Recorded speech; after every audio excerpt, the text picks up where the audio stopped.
Hello students, welcome back to my YouTube channel geography Guru. आज के इस एपिसोड में हम बात करने वाले हैं, समझने वाले हैं क्लास 8 एसएसटी सामाजिक विज्ञान की वर्कशीट नंबर 24 यानी कार्यपत्रक संख्या 24 को। आज की वर्कशीट हमारी काफ़ी आसान रहने वाली है। इसमें हम सिविक्स का, नागरिक शास्त्र का हमारा 7वां पार्ट हास्यकरण की समझ है वो शुरू करने वाले हैं। तो हम इस वर्कशीट में हास्यकरण क्या होता है, कौन से लोग हास्यई समूह में कहलाते हैं या आते हैं, क्यों आते हैं, ये सब कुछ समझने की कोशिश करेंगे। बहुत इंपॉर्टेंट चैप्टर है ये और आसान से कुछ क्वेश्चन दिए गए हैं जिनको हम लास्ट में डिस्कस करने वाले हैं। तो चलिए शुरुआत करते हैं आज की इस वर्कशीट की। जैसा कि आप अपनी स्क्रीन के ऊपर देख पा रहे हैं, ये हमारी वर्कशीट नंबर 24 यानी कार्यपत्रक संख्या 24 रहेगा। हमारा विषय सब्जेक्ट सामाजिक विज्ञान एसएसटी है और आज की दिनांक रहेगी 21 दिसंबर 2020। हमारा पाठ हास्यकरण की समझ है, ये उसका पहला भाग है जिसमें हम हास्यकरण को समझने की कोशिश करेंगे। हास्यकरण हास्य शब्द से बना है। हास्य क्या होता है, जैसे आप अपनी नोटबुक रजिस्टर प्रयोग में लेके आते हो तो उसमें एक साइड एक लाइन लगी होती है जहाँ पे सिर्फ आप क्वेश्चन और आंसर लिखते हो। वो क्या है, वो नोटबुक का हास्य होता है। ओके, उसको बोलते हैं हास्य। उसी से ही हास्यकरण शब्द बना है। हास्य का अर्थ होता है एक साइड में, जैसे नोटबुक एक साइड में वो पेज है, ऐसे ही कुछ लोग, कुछ समुदाय समाज से अलग थलग हो जाते हैं या अलग थलग महसूस करते हैं, उसे हम बोलते हैं हास्यकरण। अब हास्यकरण यानी कि जब कोई व्यक्ति, समूह या समुदाय के लोग समाज के अन्य लोगों से अपने आप को कमतर समझें या फिर समाज से अलग थलग अगर समझते हैं तो उसे हम कहेंगे ये हास्यकरण है। ओके, जैसे ऐसा व्यक्ति या समूह सामाजिक चीज़ों के केंद्र में नहीं रहता, अपने आप को समाज के साथ रहने लायक या तो समझता नहीं या उसे एहसास करता है कि उनका व्यवहार अन्य लोगों के साथ सही नहीं है और लोग हैं वो अपने आसपास पसंद नहीं करते हैं, तो उसे बोलते हैं हास्यकरण।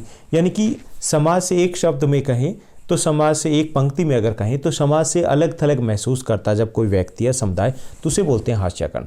उसे लगता है कि या तो मैं कमतर हूँ या उसे लगता है कि दूसरे लोग मुझे आसपास महसूस नहीं करें, चाहे वो एक व्यक्ति हो सकता है, समूह हो सकता है या कोई समुदाय हो सकता है। ओके, उसे हास्यकरण कहते हैं। जैसे मान लीजिए कि कोई बच्चा है, हमारे क्लास में आया है और वो बच्चा शहर में नया आया है, वो ठीक से हिंदी नहीं बोल पा रहा है हमारे क्लासरूम में और इसके कारण वो दूसरों से बातचीत नहीं करता, बोलना कम महसूस करता है, उसे लगता है कि वो सही से हिंदी नहीं बोल पा रहा है, तो ये उस बच्चे का हास्यकरण कहलाएगा। या फिर कोई बच्चा है जो स्टडी में काफ़ी वीक है, बाकी बच्चे बहुत अच्छे हैं, वो अलग थलग सा हीन भावना है उसमें, तो वो हास्यकरण है। ओके, तो हास्यकरण समझ में आया ना, कि खुद को अलग थलग महसूस करना, उसको हम हास्यकरण कहेंगे। समाज का यह तबका जो खुद को अलग थलग महसूस कर रहा है, तो जो समाज में सामाजिक, आर्थिक, राजनीतिक भागीदारी में वंचित रह जाता है। जब अलग थलग महसूस अभी से कोई करता है तो क्या होगा, और पीछे रह जाएगा। ऐसी संभावनाएं बढ़ जाएगी ना। एक बच्चा है जो नई भाषा नहीं जान रहा है, हिंदी नहीं जान रहा, वो अगर बातचीत नहीं कर रहा है, एक्टिविटीज़ में पार्टिसिपेट नहीं कर रहा है, तो क्या होना है, और पीछे रह जाएगा। तो हास्यकरण एक सामाजिक समस्या ले लीजिए। ये अगर हमें समाज का एक समान विकास करना है तो ज़रूरी है कि इस हास्यकरण की, इस बाधा को, इस समस्या को, इस चुनौती को दूर किया जाए। सरकार की कोशिश भी रहती है कि समाज का कोई भी तबका, हमारे देश का कोई भी व्यक्ति, कोई भी समूह पीछे ना रह जाए। सब एक बराबर हैं और वो बराबरी से ही आगे बढ़ने चाहिए। अब हास्यकरण ये तो समझ लिया कि अलग थलग रहना। अब अलग थलग क्यों रह जाते हैं, अलग थलग महसूस क्यों करते हैं, तो इसके कई सारे कारण हैं जिससे अलग थलग रह जाते हैं या कोई व्यक्ति या समूह अपने आप को अलग थलग महसूस कर सकता है। तो ये हास्यकरण के कारण कहलाएंगे। पहला, अलग रीति रिवाज। जैसे दिल्ली में कोई बच्चा तमिलनाडु से आया, दिल्ली में कोई बच्चा है बिहार से आया है या झारखंड से आया है या वो पूर्वोत्तर भारत से आया या कहीं से भी आया, उसकी जो रीति रिवाज है वो अलग है, तो उसे ऐसा लग सकता है कि नहीं, मैं अलग हूँ। ऐसा हो सकता है कि दूसरे व्यक्तियों को एक बार थोड़ा सा अलग लगे, क्योंकि हम जैसे दिल्ली में हैं तो कल्चर एक जैसी है हमारी, तो हमें महसूस नहीं होता, लेकिन जब थोड़ा सा लगा था तो हमें ऐसे जानबूझ के नहीं करते, लेकिन कई बार ऐसा लग सकता है, तो वहाँ पर उसको भी लग सकता है कि मेरे साथ व्यवहार है थोड़ा अलग हो रहा है, तो वो हास्यकरण होगा। तो अलग रीति रिवाज या अलग भाषा के कारण भी हो सकता है। अगर कोई संथाली भाषा बोल रहा है यहाँ आकर के, कोई मलयालम बोल रहा है, कोई तमिल बोल रहा है, तो हमें नहीं आ रही है भाषा और उसे हिंदी बोलने में प्रॉब्लम हो रही है, तो अलग भाषा के कारण भी हो सकता है कि वो विकास ठीक से ना हो पाए और वो अलग थलग महसूस करे। अलग भाषा रीति रिवाज के साथ साथ गरीबी भी हो सकता है। जैसे गरीबी है तो उसके कारण भी हो सकता है कि वो सुख सुविधाएं नहीं मिल पा रही हो, या उसका रहन सहन वो अलग हो जिसके कारण उसे ऐसा कमतर महसूस हो रहा हो, या उसे महसूस हो रहा हो कि वह पीछे रह गया है।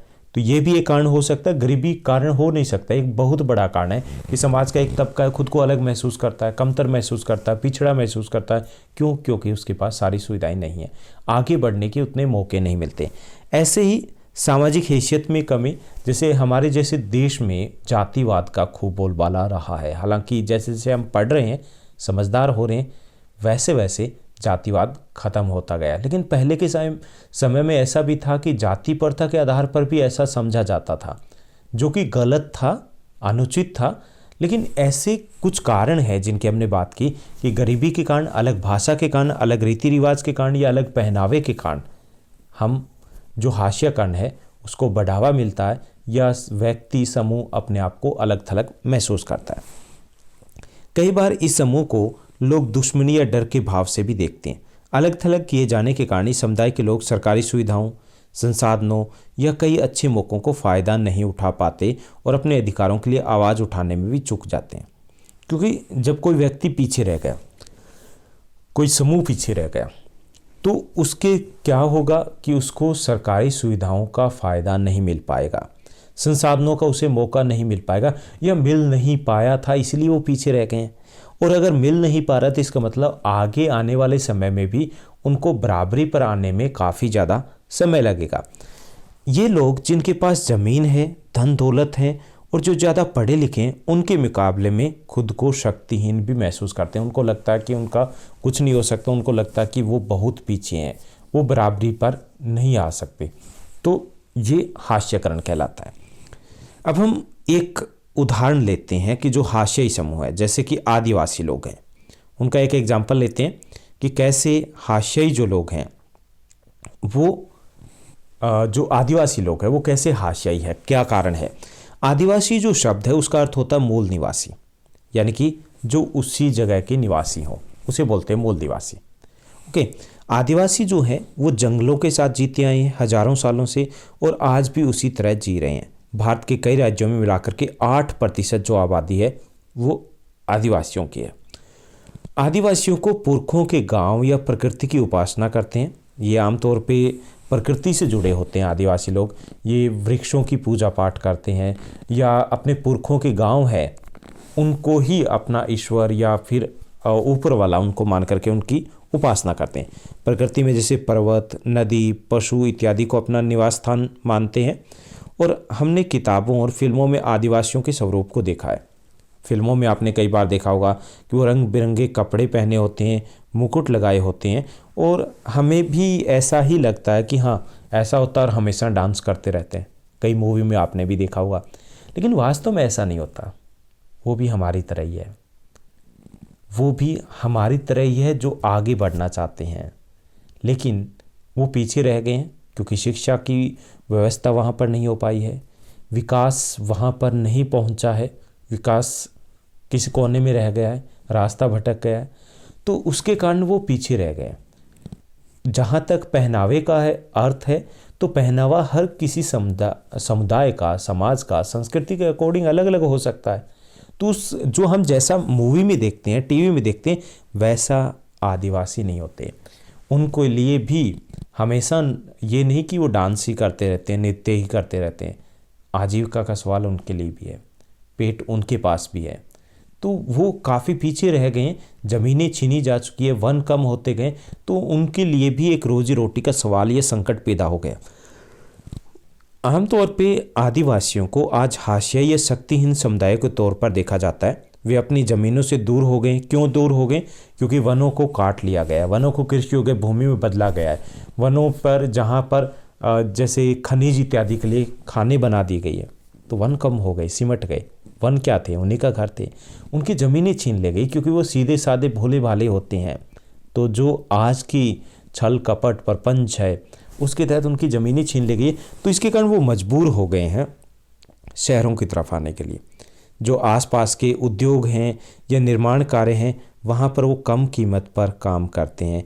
ये गरीबी और लाचारी के जाल में फंसते चले जाते हैं, क्योंकि शिक्षा नहीं है, स्किल्स नहीं है, क्योंकि सुविधाएं नहीं है, क्योंकि उन्हें पता नहीं है कि कैसे इस चक्कर से निकला जाए। तो ये थी एक हाशियाई समूह की बात। तो इससे समझ में आ गया होगा कि हाशियाकरण क्या होता है, समाज से अलग थलग होना। अब हम प्रश्नोत्तर की बात करते हैं। आज की इस वर्कशीट में आसान से कुछ क्वेश्चन दिए गए हैं। इस वर्कशीट में हमें टोटल 5 क्वेश्चन दिए गए। पहला जो क्वेश्चन दिया गया, हाशियाकरण किसे कहते हैं? तो जब कोई व्यक्ति या समूह खुद को समाज से अलग थलग महसूस करता है या कमतर महसूस करता है तो उसे बोलते हैं हाशियाकरण। ओके। उसके बाद सेकंड क्वेश्चन है कि हाशियाई लोग समाज से अलग थलग क्यों रहते हैं? ये हमें बताना है कि लोगों के समाज से अलग थलग होने के कई कारण हो सकते हैं, जैसे गरीबी, अलग भाषा, अलग रीति रिवाज या सामाजिक हैसियत इत्यादि। उसके बाद थर्ड क्वेश्चन दिया गया, आदिवासी कौन होते हैं? ये हमें बताना है। तो जो समुदाय वनों में रहते हैं और आज भी उसी तरह रह रहे हैं उन्हें हम आदिवासी कहते हैं। आदिवासी शब्द का मूल अर्थ है मूल निवासी। ओके। उसके बाद फोर्थ क्वेश्चन दिया गया, फोर्थ भी इजी क्वेश्चन है कि आदिवासियों ने शहरों में रहना क्यों शुरू कर दिया है? ये अब तक आप भी जान चुके होंगे कि वनों की कटाई और ज़मीनें छीन जाने के कारण आदिवासियों ने शहरों में रहना शुरू कर दिया। वनों की कटाई से भी उनका इलाका है जहाँ रहते थे वो कम हो गया, दूसरा उनकी ज़मीनें थी वो उनसे छीन ली गई है। उसके बाद 5वां जो प्रश्न दिया गया कि आपके विचार से हाशियाई समाज को या हाशियाई लोगों को समाज में कैसे समावेशित किया जा सकता है? समावेशित मतलब कि वो भी हमारे साथ मिक्सअप हो सके, हमारे साथ मिल करके रह सकें। तो इसके लिए पहला तो ज़रूरी है कि उनको बेहतर शिक्षा दी जाए ताकि वो समाज के कदम से कदम मिला पाएँ और वो भी समझ पाएँ कि वो किसी से कम नहीं है। दूसरा, उनकी ज़मीनों पर उनका हक सुनिश्चित किया जाए ताकि वो अपनी ज़मीनों से जुड़े रहें और उनको दर बदर या फिर शोषण का शिकार ना होना पड़े। और तीसरा ये कि उनमें सभी प्रकार की सुविधाएं दी जाए ताकि उनको भी आगे बढ़ने के बराबरी के मौके मिल पाए। तो ये थी हमारी आज की आसान सी वर्कशीट। अगर आपको सभी क्वेश्चन अच्छे समझ में आए, ये वीडियो अच्छी लगी तो अपने फ्रेंड्स के साथ ये वीडियो ज़रूर शेयर करना, साथ ही साथ इसको लाइक करना मत भूलिएगा। Thank you, bye bye, have a nice day.